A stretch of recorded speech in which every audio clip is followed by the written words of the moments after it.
Semaine du Nouvel An 2019. Tokyo se réveille avec une information de dernière minute. Toutes les chaînes de télévision rapportent la même histoire. L'ancien patron de Nissan, Carlos Ghosn, a disparu.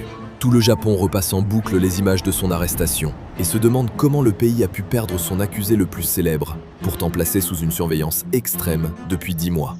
Quelques jours plus tôt, Carlos Ghosn était encore assis dans une petite maison de Tokyo en attendant son procès, des caméras surveillant la porte d'entrée et des reporters postés sur le trottoir. Il ne pouvait quitter son domicile qu'avec l'autorisation des autorités. Il n'utilisait qu'un seul ordinateur, approuvé par ses avocats et sans connexion Internet. Ghosn pèse alors les enjeux. S'il reste et qu'il perd, il risque des décennies derrière les barreaux. S'il s'enfuit et échoue, sa peine sera alourdie et il perdra tout. Mais s'il s'enfuit sans se faire prendre, il retrouvera sa liberté et le Japon subira une humiliation publique sans précédent. Il regarde les informations parler de lui et de sa réputation brisée. Pour le Japon, Ghosn est déjà coupable. Après des mois, il en a assez. Il décide de prendre les choses en main. Il soupèse ses options et un plan d'évasion commence à voir le jour. Qui a planifié cette fuite et comment s'est-elle déroulée? Était-ce une opération en solo ou quelqu'un d'autre tirait-il les ficelles en coulisses? Voici l'histoire de l'évasion qui a humilié le Japon.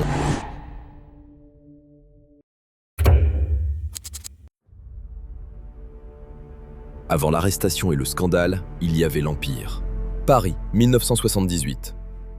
Un jeune stagiaire nommé Carlos Ghosn entre chez Michelin et commence à gravir les échelons. Né au Brésil de parents libanais, il a grandi entre Beyrouth et Rio. Diplômé de l'école polytechnique et de l'école des mines à Paris, il révèle rapidement un immense potentiel d'air. Ghosn impressionne tous ses supérieurs chez Michelin. Il est efficace, brillant et plein de ressources. Son ascension vers les sommets est fulgurante. En 1985, l'entreprise l'envoie en Amérique du Sud comme directeur de l'exploitation, où les unités sous sa responsabilité représentent 40% du chiffre d'affaires mondial de Michelin. 4 ans plus tard, il est aux États-Unis pour prendre la tête de Michelin Amérique du Nord, après une restructuration musclée qui remet l'opération sur les rails. Il se bâtit une réputation d'homme d'affaires implacable.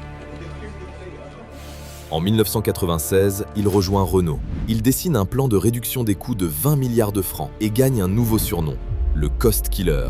Puis vient l'année 1999. Ghosn passe chez Nissan en tant que directeur général adjoint et en un an sort l'entreprise de la faillite. Il réduit la dette, redécime la gamme et met la pression sur les fournisseurs. En 2000, il prend les commandes en tant que PDG de Nissan. Au Japon, où les patrons étrangers sont rares, il devient une véritable célébrité nationale. 4 ans plus tard, il devient également PDG de Renault, devenant la première personne à diriger simultanément 2 constructeurs automobiles mondiaux. En 2016, il parachève son œuvre en bâtissant l'alliance Renault-Nissan-Mitsubishi, un coup de maître qui confirme son image d'homme capable de redresser presque n'importe quelle entreprise. Le 19 novembre 2018, les procureurs l'arrêtent dès l'atterrissage de son jet à Tokyo. On l'accuse d'avoir dissimulé des dizaines de millions de revenus et d'avoir utilisé les fonds de l'entreprise à des fins personnelles. Ghosn nie tout et affirme être la victime d'un coup d'État interne. Selon lui, des cadres de Nissan auraient frappé les premiers pour stopper la fusion des entreprises qu'il poussait. Il craignait que l'alliance ne déplace le pouvoir vers Paris et ne leur fasse perdre le contrôle de la société. Le système judiciaire japonais est féroce. Ghosn passe 108 jours en prison, pendant que ses avocats font l'impossible pour obtenir sa libération en attendant le procès. En mars 2019, il sort enfin de détention contre une caution d'1 milliard de yens, déguisé avec une casquette d'ouvrier et un masque, et emménage dans une petite maison louée à Tokyo pour son assignation à résidence.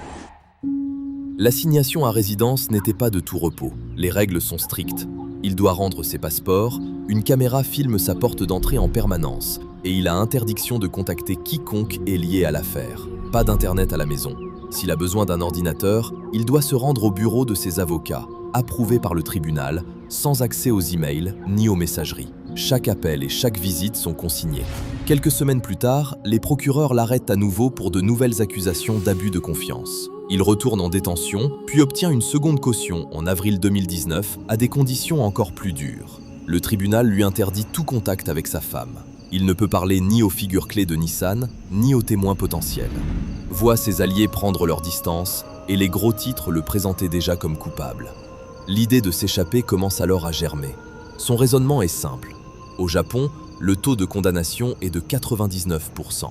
Les procureurs peuvent interroger sans avocat. La liberté sous caution peut être révoquée pour un rien. Cela suffit à Carlos pour lancer les préparatifs.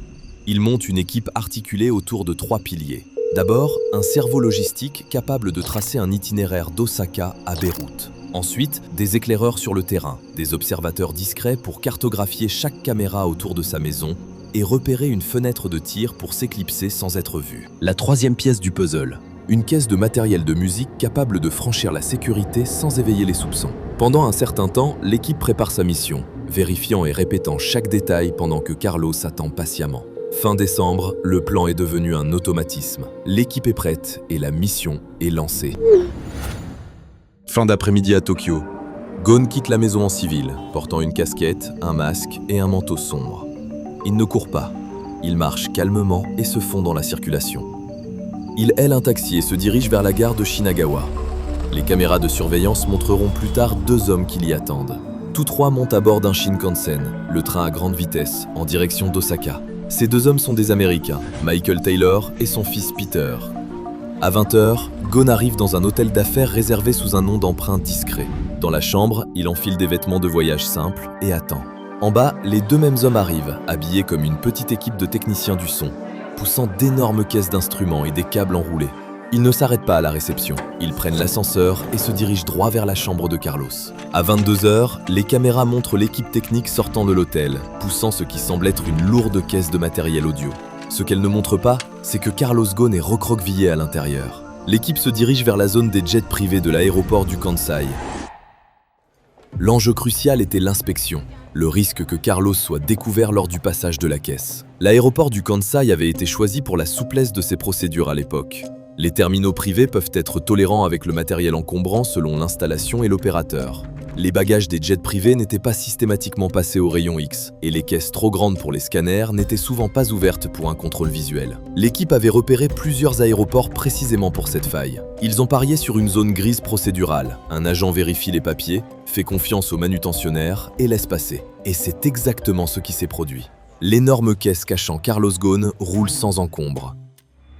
À 22h30, l'équipe charge la caisse dans un jet d'affaires bombardier.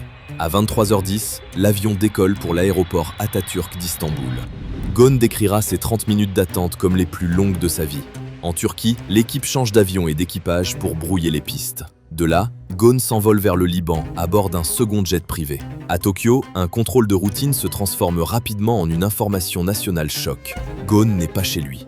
La caméra extérieure ne montre rien d'anormal.